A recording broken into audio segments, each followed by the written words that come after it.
All right, I think we're rolling. Let's talk Warpig. Oink oink. This is a snowboard that I've been really curious about for many years. This is a snowboard that's been out a while, so I'm sure you've done some research on it. I'm sure you've checked out other YouTube videos. Let me just tell you about myself. My name's Stosh Lembers. I'm riding for over 25 years. I average about 50 days plus a season on snow. I consider myself an all-mountain rider. Love the park, love sliding still, love jumping, love spinning. I'm getting a little too old to be going as big as I used to, so I spend a lot more time kind of backcountry, side country, off-piste, and trying to find that deeper snow. With that said, let's get right into it. This is the 2022-2023 Ride Warpig. To be honest, this is only the second Ride snowboard I've ever owned, and that's why I'm a little bit late to the game. This is a totally unbiased review, and the only other Ride board I had was I think it was a 2019 Ride Machete, and I hated that board. It's honestly one of the worst snowboards I've ever ridden. It was just flat. It felt like a 2x4, had no pop, had no float, and kind of just put a bad taste in my mouth, to be honest. And so I reached out to my good buddy Charlie, who owns Holy Stokes in PA, and he was kind enough to say, get the 51, I got one in stock, let's get you one. So I ordered this through Holy Stokes. I did buy this board. This is my board. This wasn't sent to me, and I bought this through Charlie. If you're going to buy a snowboard, the best place to get information is not YouTube. It's through your local shop. Those guys do this for a living. They know the boards. They know the reps. They're going to give you the best info, right? And it's always important to kind of check these things out. Vote with your dollars. If you're going to spend money on a snowboard, please shop local or shop small, right? Like Holy Stokes. I ended up with the 151, which is the medium. I was a little bit hesitant to be back on a 51 since I haven't ridden one since I was about 18. I'm glad I did. This board is changed everything. It's changed how I thought of my previous ride experience. This board is phenomenal. This is a board that is slated as an all-mountain board, and I can tell you through about the 6 days I've had on it so far, this board can slay everything. There's not a lot of cons in this board that I'm going to go over because I just love this board. I'm somebody that's owned a lot of snowboards in my life, and will say that I will probably have a Warpig in my quiver. Why are you wanting this board? Well, it's a shorter, wider board, right? Shorter, wide boards are going to... It's hard to find a short, wide board that's not going to crush it in the powder. I've owned many of them. I've owned Battalion Party Wave. On the wall back there, I have a Family Tree Burton Power Wrench, which I love. Those boards are going to give you some of the best days on the mountain when you're riding deep powder. What they're not fun on is when there's not deep powder and you want to kind of stay on the groomers, kind of cut through the park after it gets tracked out. That's where the Warpig really shines. This is a board that you can take anywhere. It's fun in the park, though, because it's been snowing pretty much 90% of the month of March. I don't have really any park footage that I captured on this board. That was my biggest concern, was the park, right? How's this thing going to ride in the park? Riding wider boards is just super fun. Like, you just have larger surface area. You feel more locked in on your board slides, your 50-50s. It just feels like you just have a little bit more balance point to play with, which I love. I would say the only thing that this board really struggles with is jumps. So if you're a big jumper, and we're talking people that are probably spinning 720 and up, it's just because it's so wide, it's really just not meant to be like a big spinning board. I don't think you're going to see dudes in the X Games chucking meat on this thing, but I've seen it in the streets. I've seen a lot of the ride guys riding street features on it, on stickier rails. It will get you. So Make sure your park crew is really taking care of your jibs, and you'll have no issues.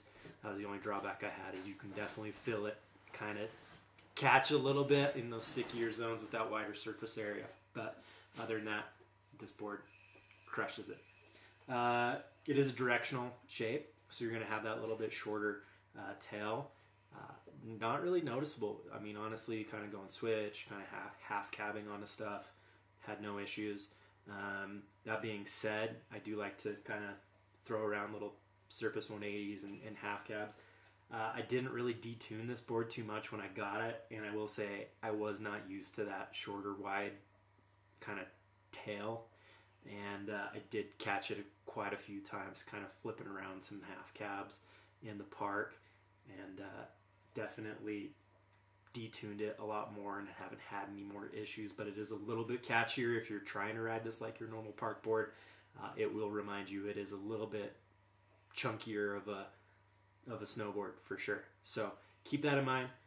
It would not deter me from buying this board though. It is super fun. Buttering around, jibbing on it. It's a flat camber profile. You're going to get that little kind of reverse camber kind of at where the nose and tail kind of start to kick out, and I love it. Super good materials in here. You've got aspen wood, bamboo, paulownia. Never going to go wrong with a combo like that. It's poppy. It's not aggressively stiff, and torsionally. It has no problem transitioning from heel to toe. I will say that is the one weird thing about the Ride Warpig is it's like we went back in time, right?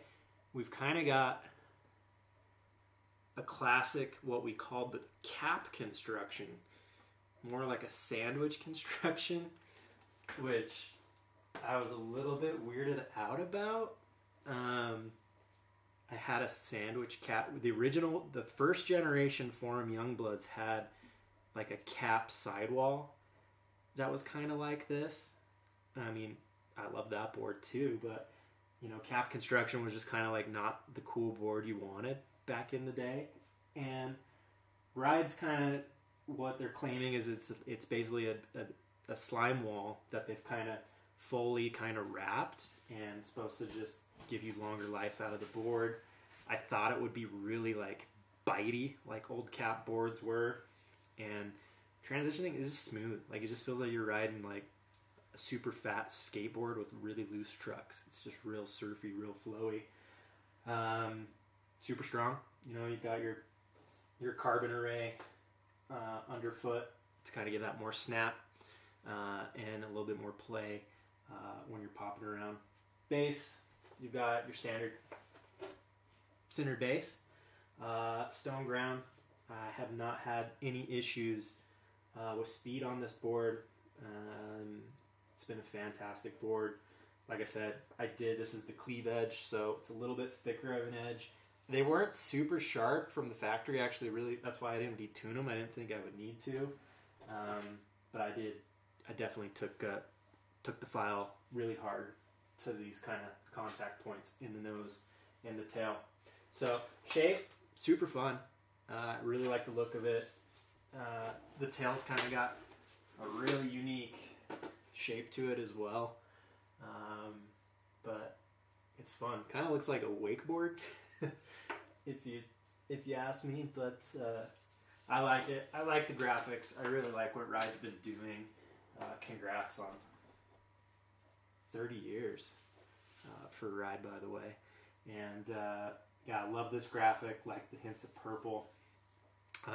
Next year's Warpig is available on Ride's website, and so if you want to check next year's graphic, they look the same to me, a little bit kind of different, more abstract art. But you know, if you're looking to score Warpig for cheap, definitely recommend the 22-23 and snag one before the season's up. I'm in love.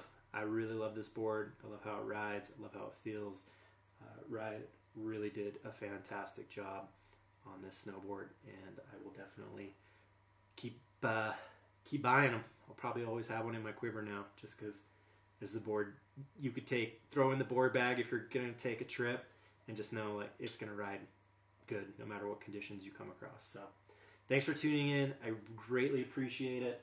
This is not something I normally do. I think I have done a Capita board in the past, but this is a board. I just didn't see like a lot of really YouTube videos that really catered to what I like to do and how I ride a snowboard, and somebody that truly rides all areas of the mountain. This board can handle it all. So hope this was insightful, and definitely hit up your local shop and go pick up a Warpig. Peace.